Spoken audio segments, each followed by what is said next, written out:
Hi, my name is Sherman from Downtown Toyota. Today I'm going to introduce to you the 2022 Corolla SE upgrade package. So let's get into it. Before we begin though, how's my hair? It's good?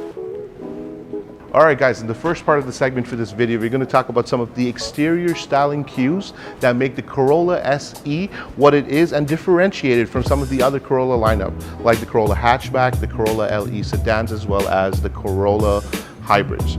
To get into it, we have the large honeycomb grille in the front of the car. It's very aggressive, very nice, and it's also brought over into the styling cues right above the daytime runners.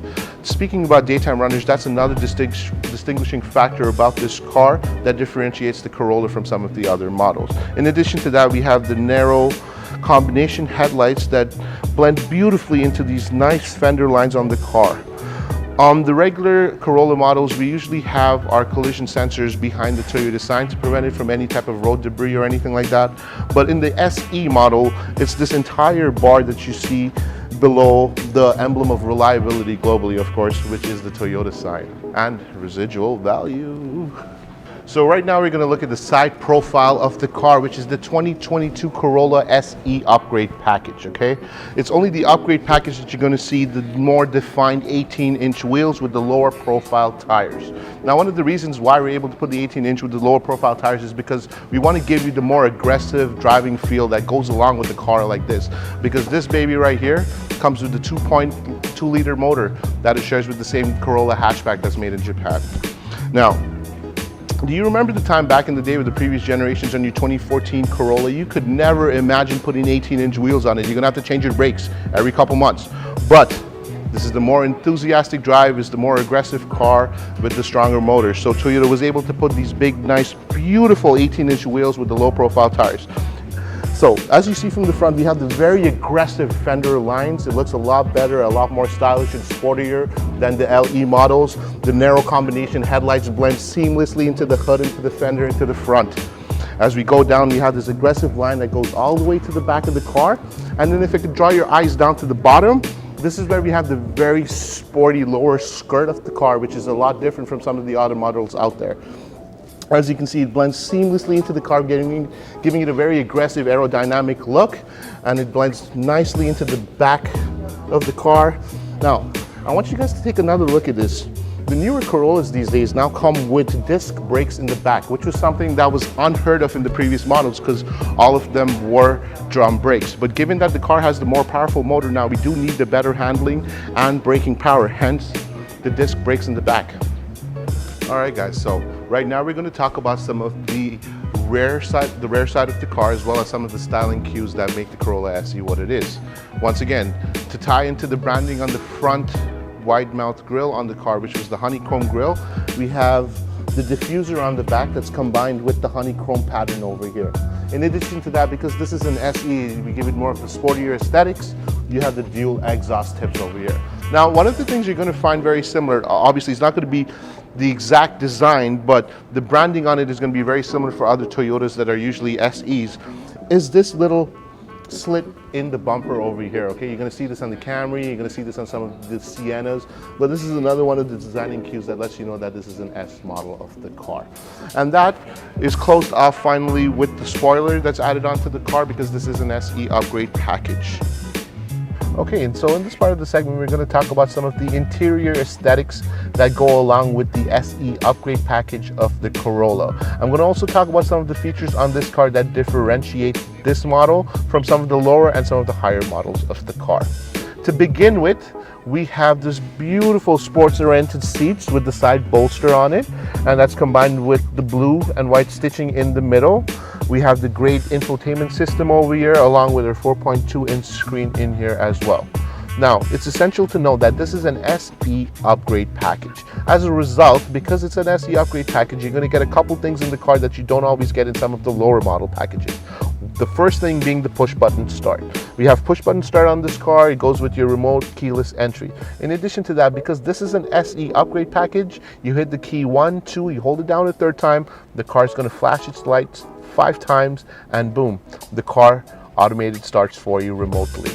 You can then go back into the house, drink your coffee, come back out, the car's heated for you. Now, it's just also very important to note, I know this looks very spacious for a Corolla, but I am also 6'2", and I'm a pretty big boy if I do say so myself. But I do fit very comfortably in this car, okay? Bringing it back to the car, some of the other features that make it an SE upgrade package are stuff like the moonroof, okay?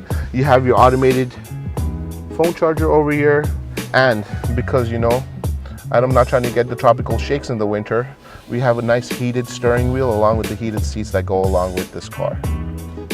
The next thing we're going to do is talk about some of the features that go along with this car. More importantly, the safety features and how you can design them to suit your everyday lifestyle. So right now we're going to concentrate on our interior exploration of the interior features that come onto this car. We're going to go from left to right today. So over here on the dash we have stuff like the resolution, how bright and how light you would like your dash to be. In addition to that, you have automated lights on the car. The automated lights on the car means that whenever you're going down a dark road, even though your regular lights might be on, the car's going to assist you by turning on your high beams. Say there's a car coming on the other side of the road. Of course, we want to be polite. Canadian politeness. We don't want to go blind the people on the other side of the road. So, of course, your Toyota is going to automatically go to a lower beam so you're not blinding the person. And once they pass on that dark road, it's going to go right back to high beams. We have your heated steering wheel because we're not trying to get the tropical chills, as well as automated rain sensing wipers. As we move over here, we have your indicators on the car, you have your volume button, your Bluetooth speakeasy button to talk to the car, as well as your answering the phone button. You use this feature generally to navigate through all of the options right here on your 4.2-inch display on the car. The XSE does come with the all-digital display, so it is a little bit bigger on that model. As we make our way over here, you have stuff like your dynamic radar cruise control button. This is the button that you use to increase and decrease the amount of space you're leaving in the car in front of you while you're driving. We have your lane detection button. We're going to explore more about it later, as well as your full speed radar cruise control over here. Okay, and then, you know, if you're sick of listening to Celine Dion and you want to listen to some Shania, you can just change the songs right over here. And, you know, of course, we have Bluetooth in the car, we have Apple CarPlay, as well as Android Auto. As we make our way over here, you have our very standard infotainment system on the car. You have your home button over here. You have your menus where you have your audio, phone, apps, projection settings, as well as the setups. The setups are very detailed to the point that you can train the car to recognize your voice. So if you have very specific things about you that you might not be able to say properly, like I usually do, trust me, my V's and my W's, I have to concentrate on that for like the longest time to get it right. But what I'm saying is, you're not going to look like you're singing Metallica in the car when all you're trying to do is ask her to call someone from your phone book. Now, we have your automated AC systems over here, your wireless phone charger. Now, a very cool feature about the 2022 Corollas, and actually the 2021s and 2020s, was that now the parking brake is no longer that thing you have to yank anymore, or you have to press at the bottom. It's an automated parking brake on this car. So when you put the car in park, the parking brake turns on. You put the car in drive and the parking brake goes off. This whole button right here is one of the most excellent features in the car. So say you've gone on a 3-hour hike, your calves are burning, and you come back and now you got to drive back to Toronto. Perfect. And you know, Toronto isn't exactly conducive to not having any traffic. No matter what day it is, you're always going to be stuck in traffic. So you're in traffic, you have to hold down the brake now for like 5 minutes and your calves start spazzing out. While your car is in drive, you can hit this whole button and take your leg off the brake, and the car is just going to stay there in one spot. Once traffic starts to move, you hit the accelerator, she moves up 5 feet. You hold the brake down, you're going to see the 2 brake hold buttons come back onto the screen, and you can take your foot off the brake as well. It makes those long drives really, really amazing. All right, viewers, I hope you did find this to be a very informative video. Once again, this is Sherman from Toyota, part of the Downtown Auto Group. If you have any questions, feel free to reach out to us either through email, our website inquiry tool, or even through our direct phone number. And just remember, we at Downtown Toyota are the subject matter experts at everything Toyota, and we understand that a car is one of the next largest investments after a house for a lot of people. So we are here to help guide you and make that right choice in your next investment for a Toyota. Thank you guys. Have a great day.